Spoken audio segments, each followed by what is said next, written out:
Hello, my name is Annisa Rahmawati and I am a student of English Literature from UBSE, and this time I'm gonna retelling you the audio. But before that, let me tell you about the general direction. The first one, read the direction for the verse. Part 1, you must complete the dialogue. Part 2, you must answer the question and retell the audio. Part 3, you must retell the audio.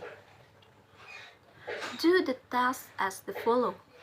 Make the video and reads all parts. Includes reading the question and the answer. Record only one video, including all parts, and upload at YouTube. You have to send back to my best only the link of the YouTube. Insert the PowerPoint as the tool to show the answer into your video. You must show your full face. Duration is 1 week. Look at the time period at my best. So how to get the audio? You can be found at the link that I put on the PowerPoint. So here's the part 1. Complete the dialogue. This is the answer of the dialogue. There are wife and husband. Hi sweetie, I'm home. I'm home. Husband. Oh, hi honey, welcome home. How was your day? It was terrible. The company is going to lay out about 50 people and I might be one of them. Oh, that's nice. That's nice. You're not even listening. Husband said, what? And the wife, so, what did I tell you? You say that the company is something about 60 employees and you might be one of them, or something like that. No, that's not what I say. Oh, the problem is you never listen. Never. So look, I bought you this book. Here, read it. And husband said, what? Big egos, little ears, getting your husband off the clouds. What's this? What? And you paid $35 for it? No, you did. I used your credit card. Whatever. So, what a great secret does the book contains that I don't already know? Okay, first of all, okay, I know. I know what you're going to say. No, you don't. The first thing is not to interrupt it and think. You know what I'm going to say.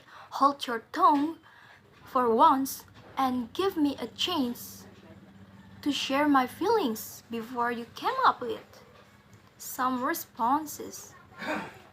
Okay, I got it. I hope. Number 2, show me that you're listening. Stop checking Facebook while I'm talking to you.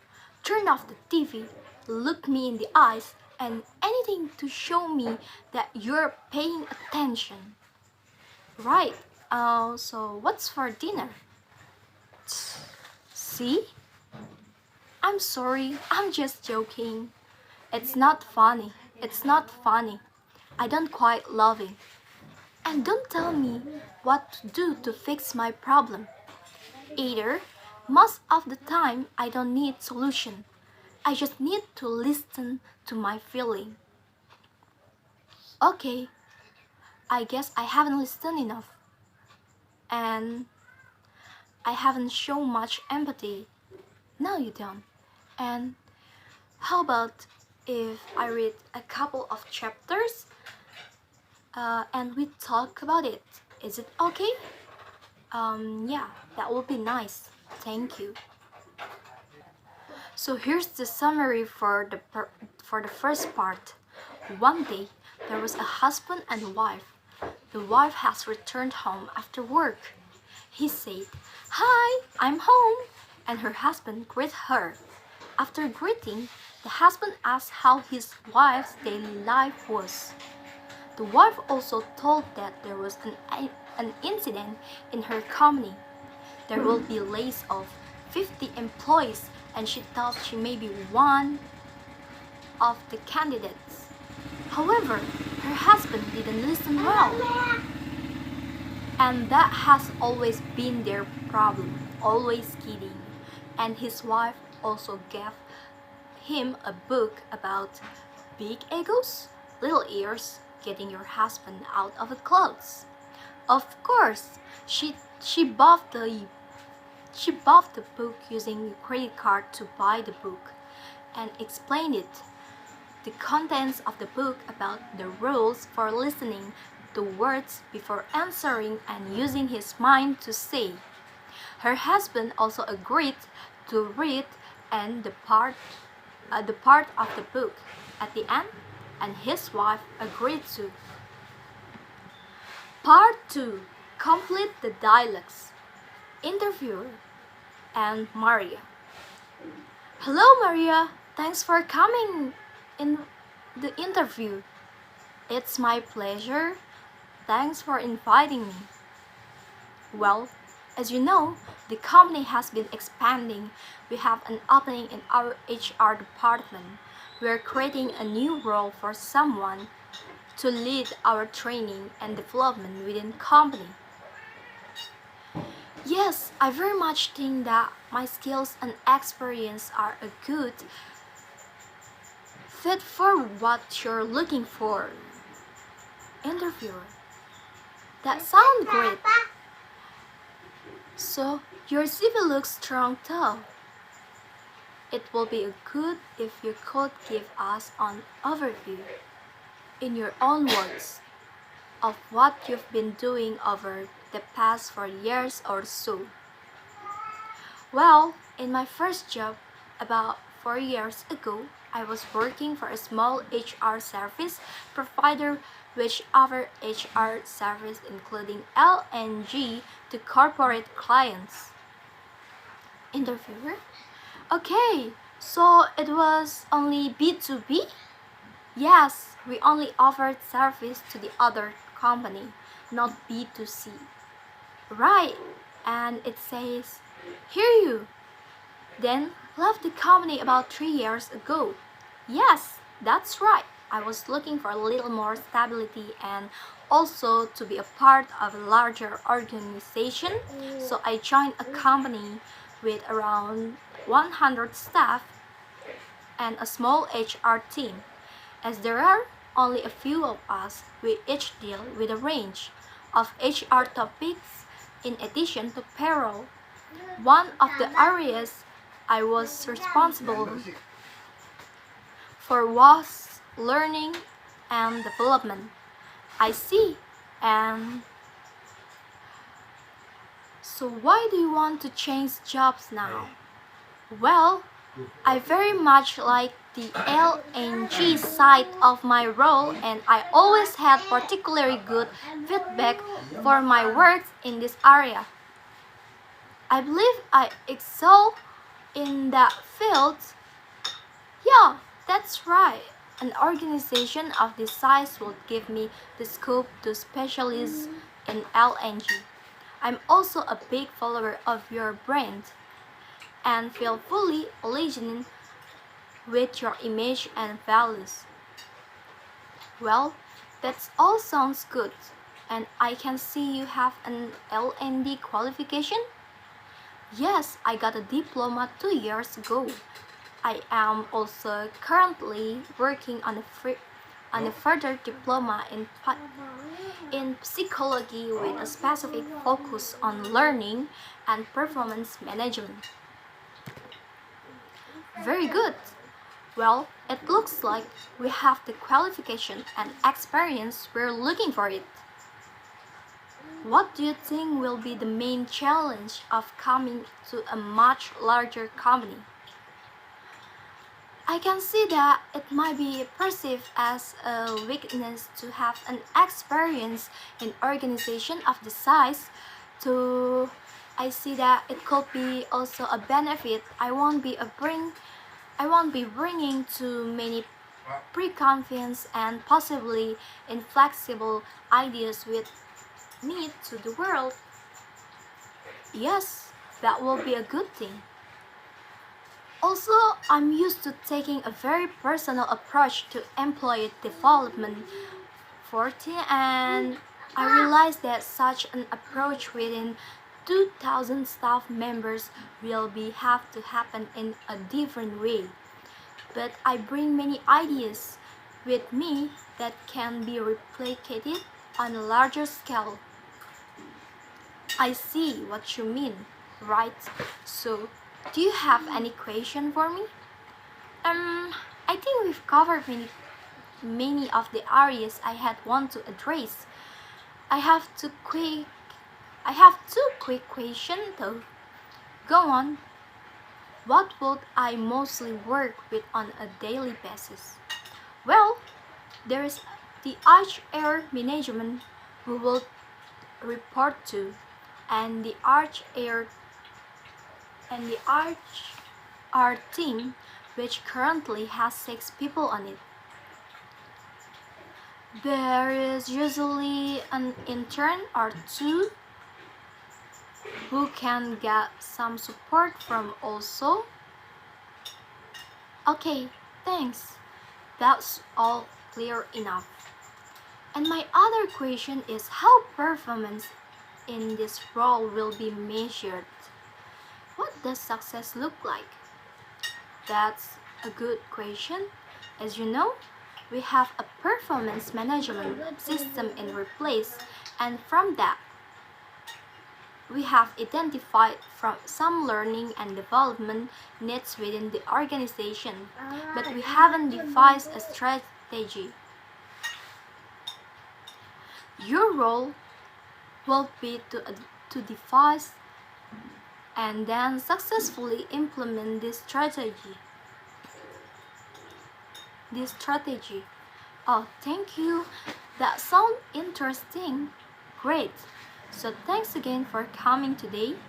We'll be discussing all the candidates next week, and then I'll get back to you the end of the week to let you know the outcome. Thank you for your time and welcome the opportunity to continue discussing with the role with you. And here we go. We're going to the last part 3. And now for the last section, I will retell the audio. There are 4 parts of the dialogues. The part A, man and a woman. Hey, how did it go? I think it went quite well. I did a lot of research and prepared a lot. I was in there for I don't know, half an hour. And what did they say? Nothing much. At the end, I asked them, what happens now? And the woman say, we'll call you back with news in 3 or 4 days. Really? Yeah. I think that I've got a job. There weren't a lot of the people there. I was the only interview of the day. Well, good luck with it.